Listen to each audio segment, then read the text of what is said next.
guys? Welcome back to the show. We're here to talk about great stuff today, including DRM that ruins everything that you own. And, we're also going to talk about Batman, because new issue came out, and it's a thing. But before we get into how horrible Tom King's Batman is, let's talk about DRM, because that's almost just as wonderful, isn't it? All right. Jim Sterling, those of you who may follow him on YouTube, he's a little bit of a controversial figure. Nonetheless, he found out recently that people who had bought Tron Evolution on Steam can no longer play the game. Now, this game, of course, came out when the Tron Legacy movie did. It was a great game, got good reviews, sold really well, but now it cannot be loaded.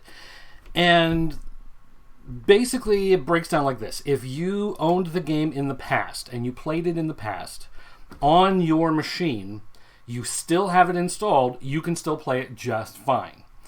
The problem is for anyone new who tries to play the game, or anyone who has owned it and played it in the past but uninstalled it, or wants to install it on a new machine, you can no longer install it and play it. Now, I personally played it on a bunch of systems, played it for many years, but my laptop that I used to record the show is actually it's a Dell Inspiron gaming laptop, and I had the game on here.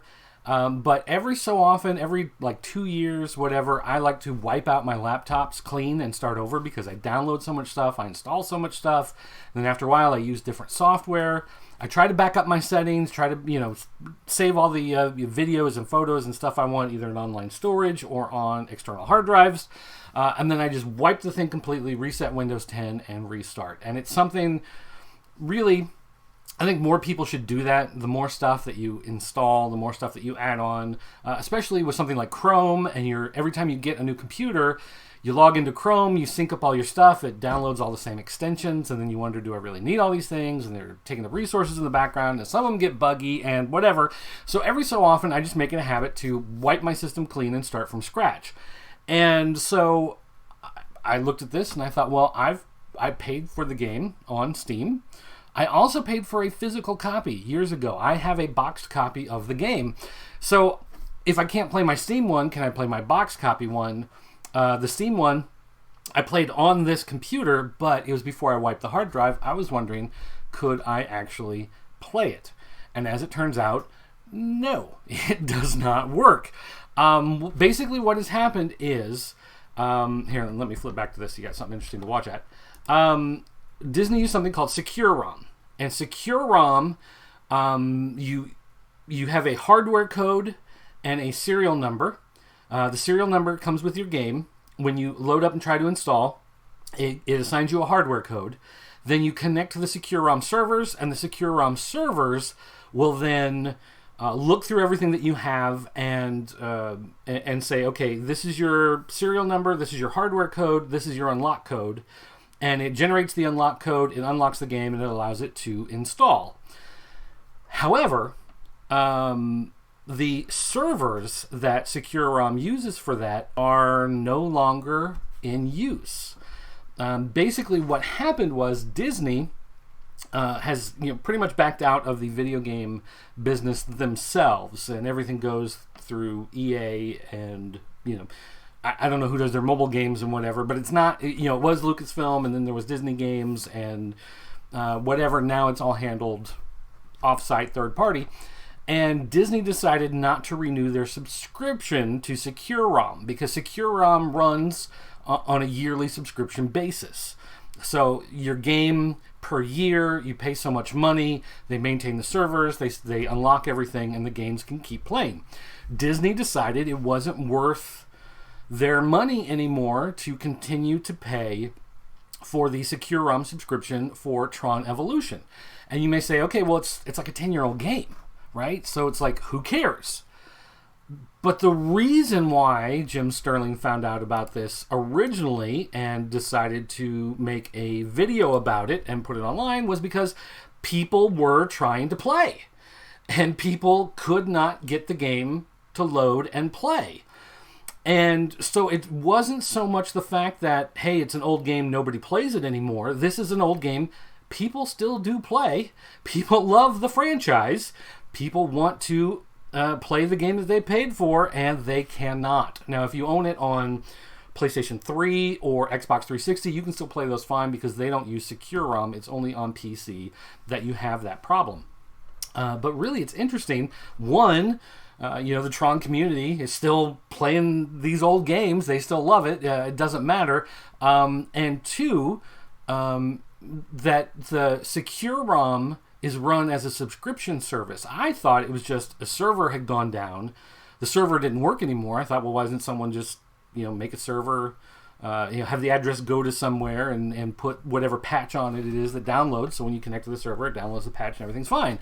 Because Secure ROM still exists.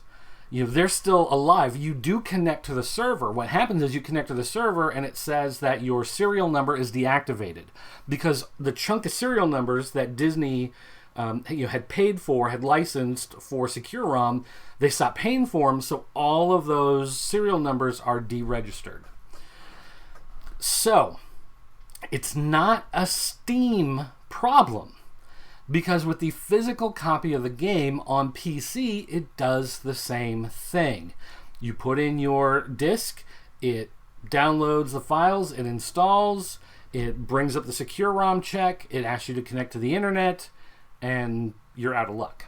Now, there are key generators that exist out there. And the original one that was used to hack this game all the time, it has mixed results. It's like 80 PA or something like that is the name of the program.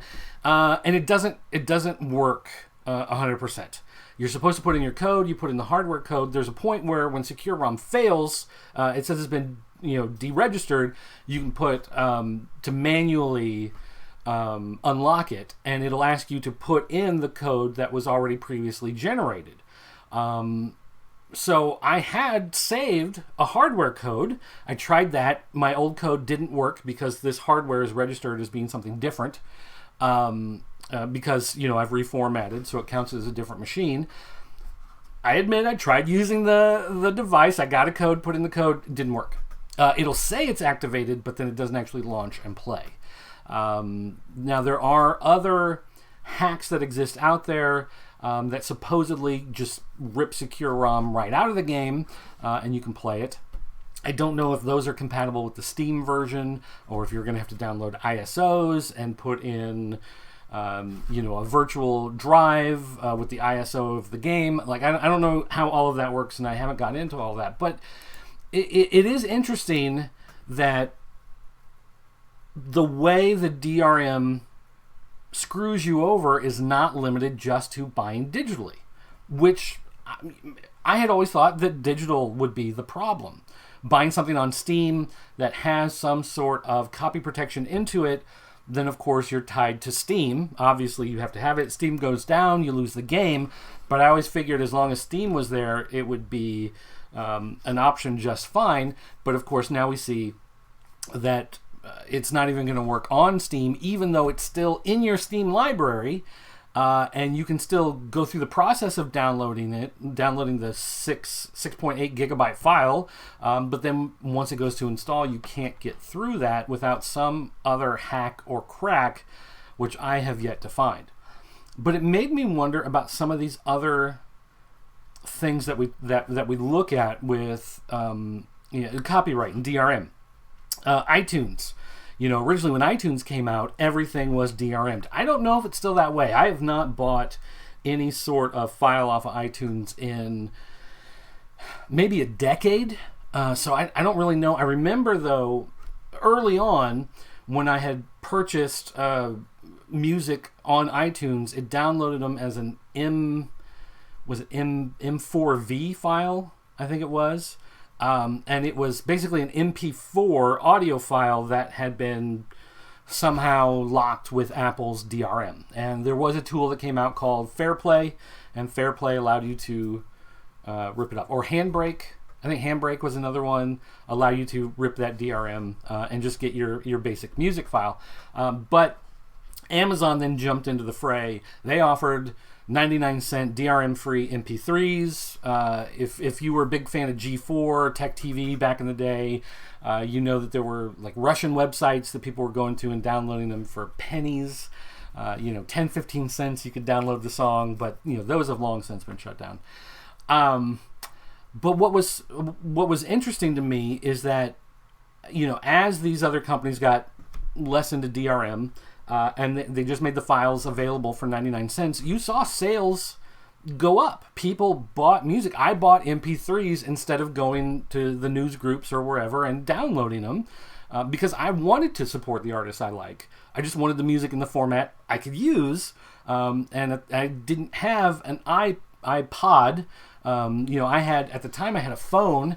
I think it was a Motorola of some kind. It had a little screen on the front. You would play music through it. It was an MP3 player. So you'd put in your headphones. It was a flip phone, right?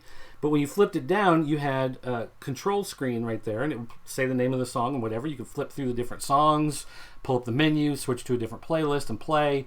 And so I needed regular MP3s to throw on there. So I started buying through Amazon MP3, and I've continued to buy through Amazon MP3. And I do have Prime, and I get the Prime Music subscription, but there are a lot of times where I like a song, I want to support the artist, I want to buy the album or buy the particular song that comes out. Anything from Fantagram, for instance, anything they put out, I'll buy it. Remixes, singles, whatever, they come out with an album, it's got 3 of the singles I've already paid for, I don't care, I'll buy the album. And a lot of times Amazon's good about saying, you own a couple of these tracks, so we're going to lower the price, so you're not paying full price, you're getting a cheaper deal, whatever. And I'm fine with that. I'm fine with buying it as a file that I then own, I can do whatever I want with, right? With comics, it's not that way. Now, there are some places that allow you to download either zip files or PDFs or CBZs of your comics that you buy. And I remember iMelt being one of the big ones early on. Pullbox Online being one where you could buy them. You could buy certain things un-DRM'd and just download them, and they were fine. Sometimes they might have a watermark, so you don't share it, so they know who's spreading it out there. But for the most part, though, Comixology does have books from indies, Image, I think Dynamite, Boom, Fantagraphics maybe, where you can, if you buy it on Comixology, you can then download a PDF or a CBZ of the title, but it doesn't work for DC, Marvel, Dark Horse, anything like that. And I started thinking, Dark Horse, up until a couple years ago, they had the Star Wars comic license, they had the Conan comic license. And I had actually purchased some of those through the Dark Horse online digital comic store. And some of them, because they were older, instead of running down back issues or whatever, or they might have something on sale in a bundle, and so I'd buy the bundle. And so you got those comics in the Dark Horse store, but now, of course, Comixology, I think they folded Dark Horse in, but not all of your, I'm not sure all of your books always transfer over, or maybe I don't know exactly how all that works, I don't remember. But of course, the Star Wars license and the Conan license have now switched to Marvel. So now Marvel has the rights to not only the old Marvel stuff and the old Star Wars stuff, but they have the rights to all the Dark Horse, Conan, and Marvel stuff. So I wondered, if I went to darkhorse.com, to their digital store, would I still be able to read the Star Wars comics and the Conan comics that I bought through Dark Horse on their store, even though they no longer have the rights? And then take it to the next step. If I go to Comixology and look at the Marvel version, is that unlocked? Does it know that I bought the Dark Horse version, and will it give me that version? Or also, does it allow me to read the Dark Horse version? Is that still in my library? And so these are just, questions I ask myself, just kind of wondering what was going on. But to me, it's interesting to know whether or not these things happen. So let me start here. Of course, I should have I should have started this before. I looked up a couple things, but I didn't look up everything before I started doing the show here. So let me take a second here. What I'm trying to do here is I'm trying to locate. I have the Marvel version of the Star Wars book. I've got the Dark Horse version of the Star Wars book, but I didn't pull up my library ahead of time to see how it shows on Comixology to see if any of that transfers over. So give me just a second here, and I'm wondering, for any of you that are buying comics online, does it bother you?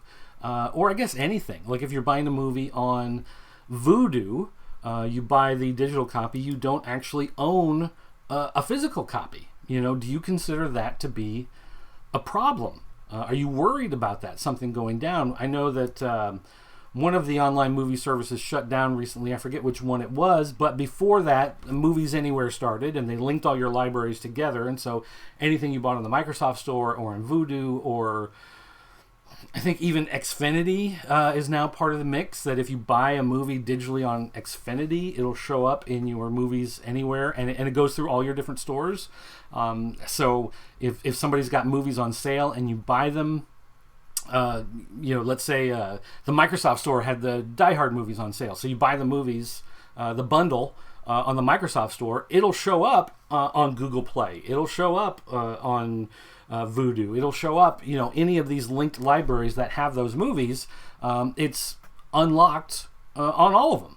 And so to me, that made me feel a lot better about the digital purchases I made. But for a long time, I really didn't worry about it because I didn't think it was ever going to be one of those kinds of issues. I thought it was only going to be an issue if the entire service shuts down. If say the movie company goes out of business, you might lose those movies. But then maybe not. Maybe, I don't know. See, that's the problem with these things. When you're buying digitally, you're not really buying a physical product. So let's jump in here. This is the Dark Horse online digital store, and you can see here Star Wars Empire issue 1. It's got the Dark Horse branding up there, Lucas Books, Betrayal 1 of 4, read now, unavailable for purchase. So nobody new can go in and buy this book on the Dark Horse store anymore. It is unavailable. But for me, since I already bought it, I have the ability to come in here and read the book that I paid for, even though the rights have transferred now to Marvel.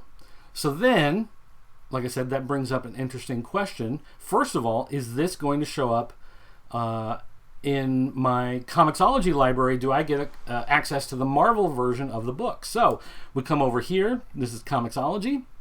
Here's the Star Wars Empire #1, Betrayal 1 of 4. And you can see it will allow me to add it to my cart to buy it, but it is not unlocked. So I do not have access to it through Comixology.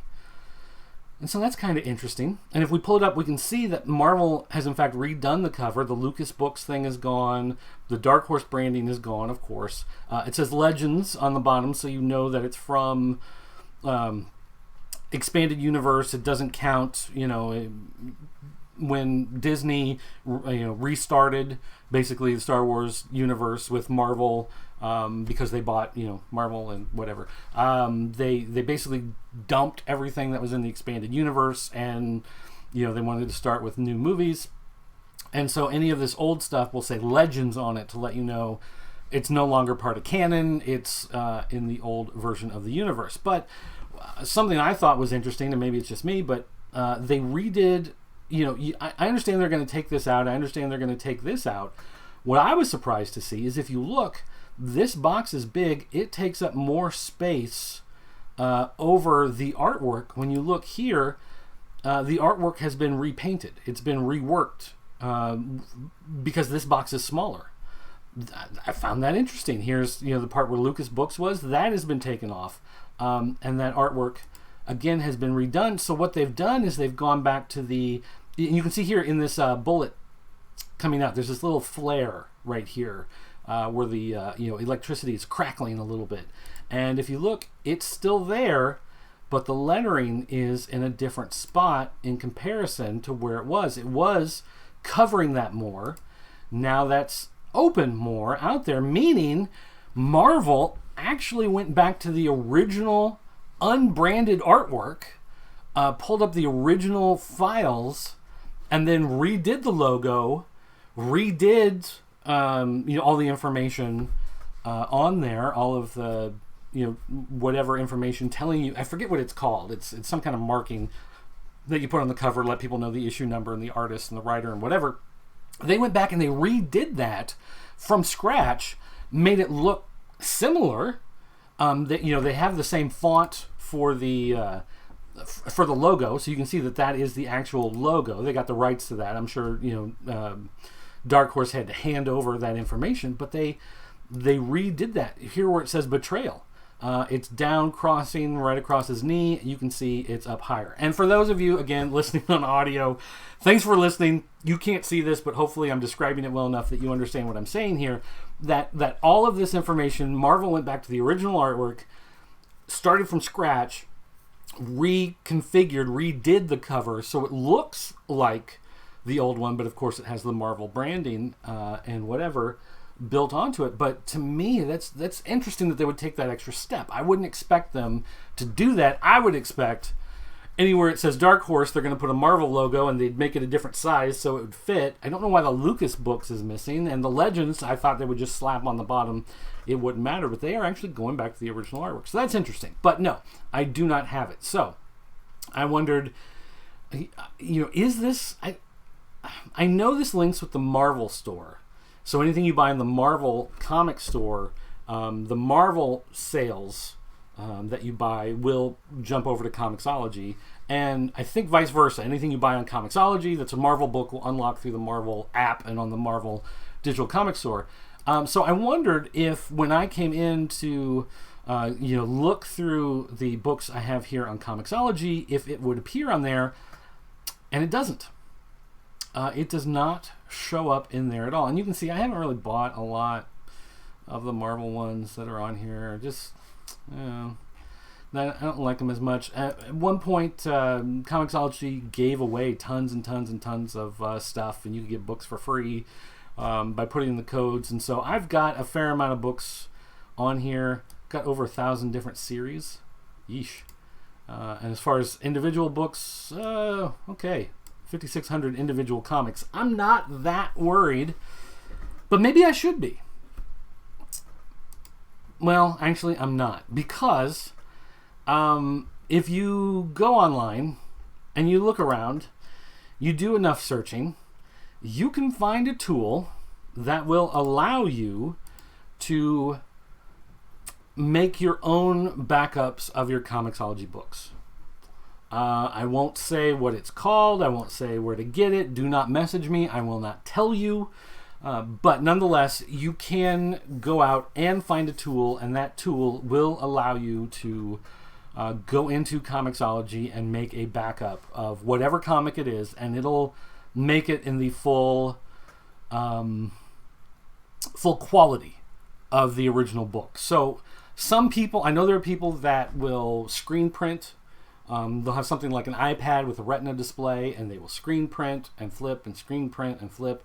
And they found some way. I know you're not supposed to be able to screen print in some of these apps, but they found some way to do it. Some people with a big monitor will rotate the monitor sideways and screen print and crop, and they do that to back up. But there are ways of doing it yourself. You're bypassing the DRM restrictions, and if you've ever tried to download the actual JPEG files on Comixology, they're actually scrambled. So if you go in and you try to look through their code, and actually let me see if I can pull one up real quick. Let me go to my books and show you what it looks like. It is completely messed up.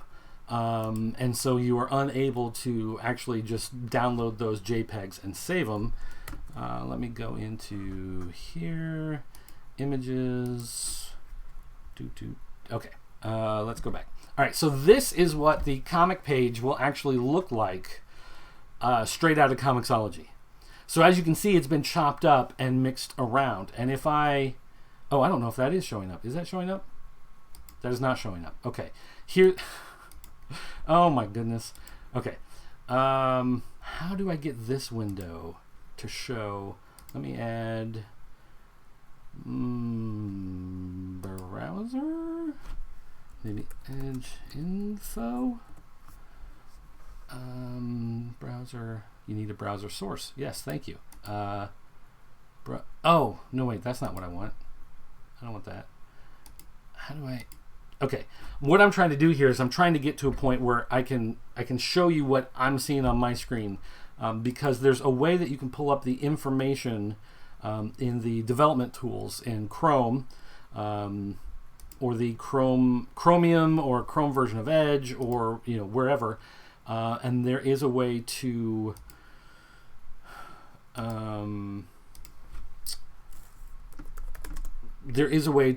look at the code behind your comics, and to look at the images that are embedded. I don't know, do you have a black screen right now, or is that just because I'm doing my weird thing? Let's see here. Browser source, custom, yeah, don't do that. What are you doing? Okay, let me try again. I want window, right? I want window capture. Edge info, and I'm actually using the Edge version of Chrome, the Chromium version. Okay, here we go. All right, there it is. Okay, so this is actually what the comic page looks like, coming straight through your browser. So their DRM is they chop it up to these little pieces and mix it together. And so, like I said, there is a tool that allows you to unscramble it and save it. But I won't tell you what it is, and I won't tell you. And I'm not trying to be mean. I'm just, I don't want to get in trouble. So it exists, and you can do it, and you can back it up. But the easy way to do it, if you're looking for an easy way, is you can just come in and you can screen print this stuff, and then you're able to, have your copy that way. But as far as if you try to actually download the page is actually being messed up as it's presented to your browser, and then there's an unlock key that puts it together in the right way. So if you're worried about your digital stuff that you buy, then you need to look around for ways that you can actually save that stuff. There are computer programs you can get that will allow you to save your Voodoo purchases, or any of those online digital store purchases that will allow you to record those. But those are actually doing a screen record. They're actually hitting play, pulling up the file, and when it loads and starts playing, it's recording your screen and recording the audio. You're getting a backup of it, so you have it. They call it like some sort of new age DVR, new technology DVR. I forget what it's exactly branded as. But the idea is that you do have the ability to save that stuff. It's going to be a lower quality, or whatever quality your display is. I mean, if you have a nice 4K display, I guess maybe you can record it in 4K. But you do have to worry about, what if your internet drops out, it stalls, something like that, then you're going to have a glitch in your file. Buying a physical copy should be safer, but then again, how useful are your Sega Genesis games after your Genesis died? Then you got to find another machine, and then they stop making machines, and then you got to, wait for them to make something like the Genesis Legends or whatever that came out a couple years ago from At Games. You can play them. They don't look good, don't sound 100% the same, but you are available to do that. So it's weird the way that they do that, and it's just not... until we get to a point where comics, music was the big thing. Music set everything off. They were small files. They were easy to share. Something like Napster would break it into pieces, made it real easy, the way BitTorrent works. When you have something small like that, and you can sell it for 99 cents, and the music industry changes, and they don't really like it, but they realize it's the new world. That's what they have to do. Comics, though, are still very much a physical medium for the most part. That's where they make their money, is selling either the floppies, as we call them, or the graphic novels, trade paperbacks, print books. That's the majority of their money, and digital is a very small part. Comics piracy, again, it could seem much bigger than it actually is, depending on how much how much weight you're willing to give to the idea that however many downloads they get are purchases that they're missing. And I'm not ready to really jump in and say that that's true. You know, just because people download something doesn't mean that they would have bought it. But there will be a fair percentage of people who would have bought it if they could not have pirated it. So that is a fair concern. But at this point in the comics industry, it's not the type of thing that they really have to go after, because so much more is print instead of digital, except for maybe some of the smaller companies. And the smaller companies might make much more off of digital just because it's so hard for them to get print copies into stores and to get store owners to believe in the comic enough to buy copies and make it available.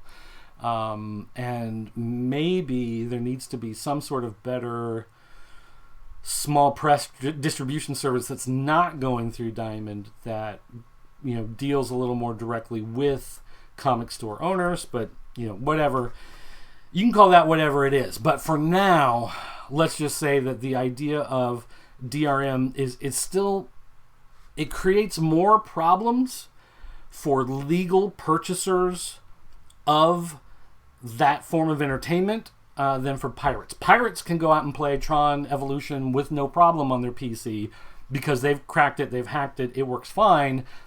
Legal purchasers who have bought it because of DRM cannot play it. That is a problem. So that makes me feel sad. It was awful. Get him away. So anyway, I just wanted to see if that would work. Play with some of these sounds again. See if this makes me. It makes me feel sad to think about DRM.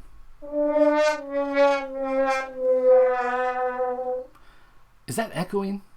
I'm wondering if that's recording off the speaker here through the microphone as well as through the Stream Deck. I don't know. Anyway, so playing around with that stuff. All right, let's talk about Tom King's Batman. And as we do this, I will go ahead and pull up the Comixology page because they have previews for it, and we can talk about this for a little bit. I don't want to spend too much time. It makes me sad. I actually have a print copy. But I'll pull this up so you've got something on your screen to look at other than my beautiful face. This is, of course, the Pen. I believe this is the penultimate issue, right? This is the issue before the last issue of Tom King's run before it switches over.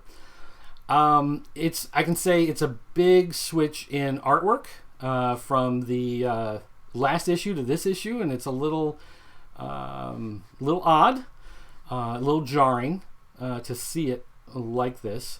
But the story, as you can see here, we're continuing right off where we left off last time. Last time, Bruce and his dad from the alternate universe have finally come head to head, and they're going to have some sort of fight, and they're going to have it out.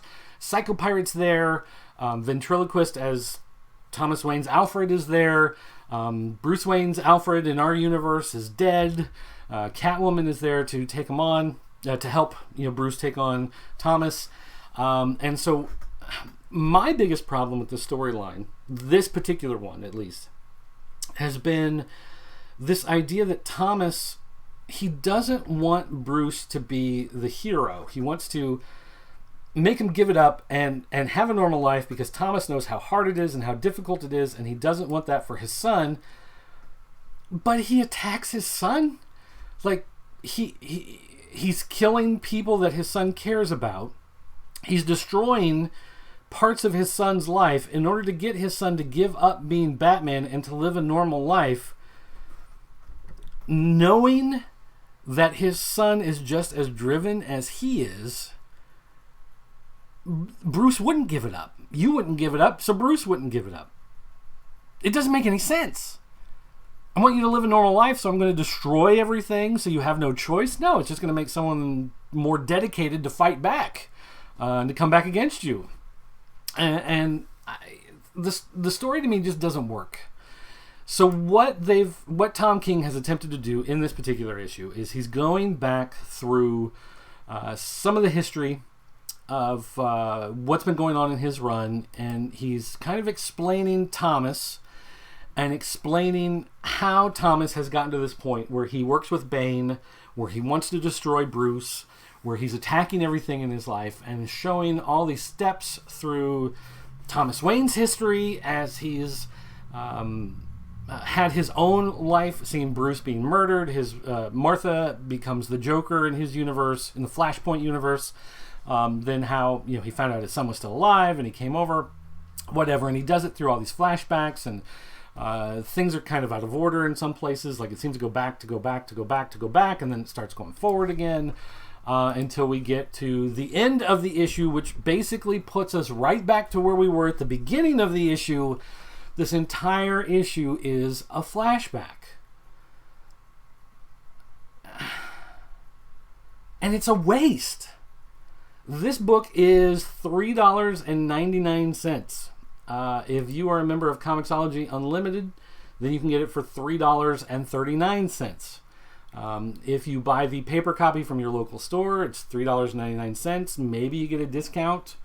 At our store, everybody gets a 20% discount on their comics. The store where I used to work at, I say our store. The store where I used to work at, you subscribe, you get 20% off.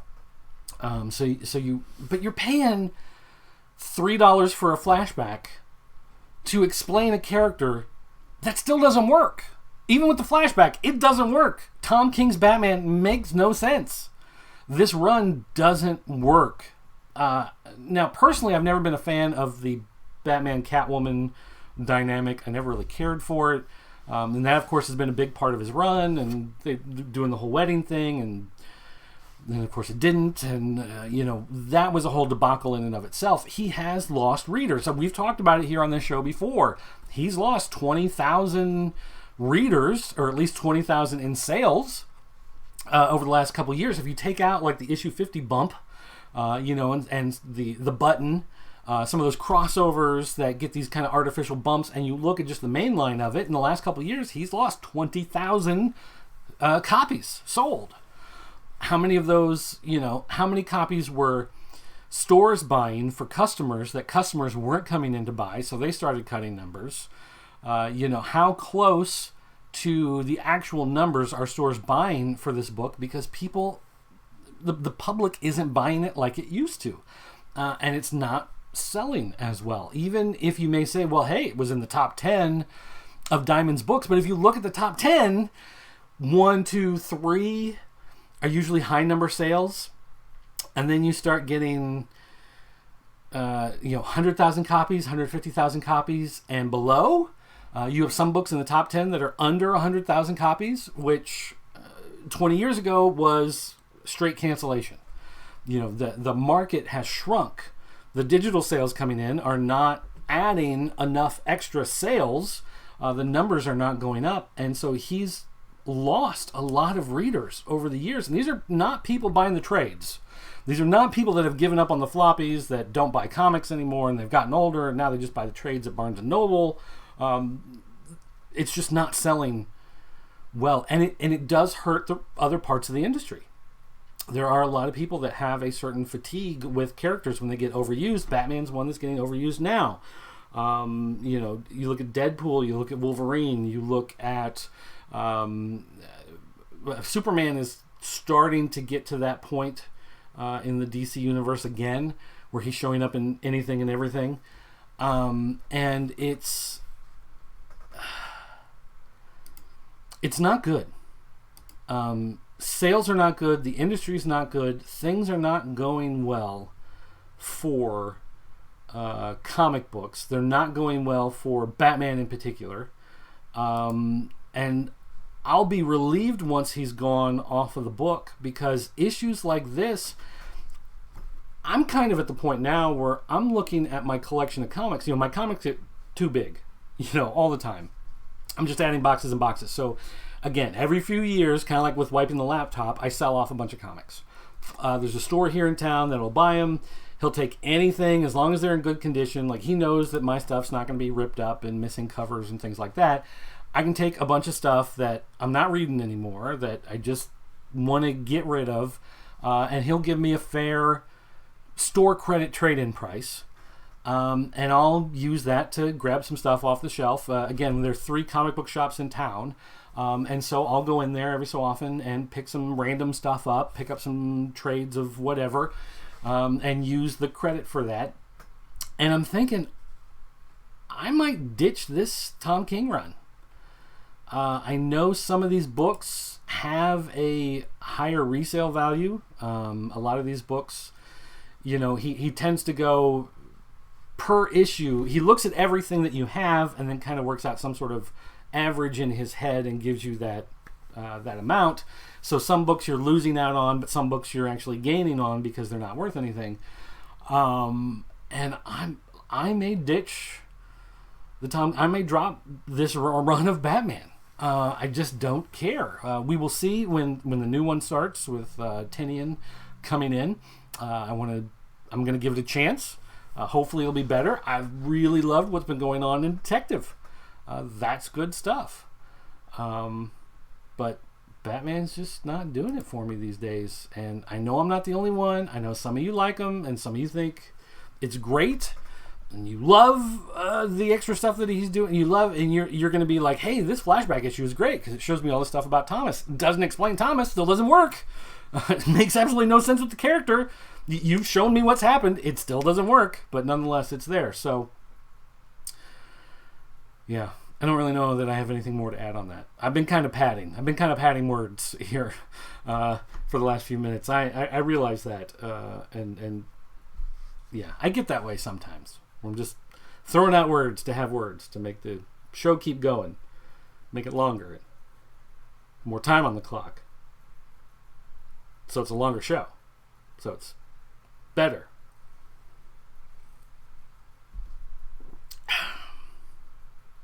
So, I guess that's all I have to say about that. It was awful. Get him away.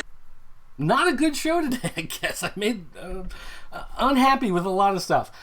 Tomorrow, I'm not sure if I'm doing a show tomorrow just because of scheduling stuff going on, holidays, things like that. I'm not sure if it's going to work out, but obviously don't do shows over the weekend. Usually don't do Monday just because, again, there's a bunch of stuff that happens around here on Mondays. But Tuesday, definitely I will be back to look at some of the new comics.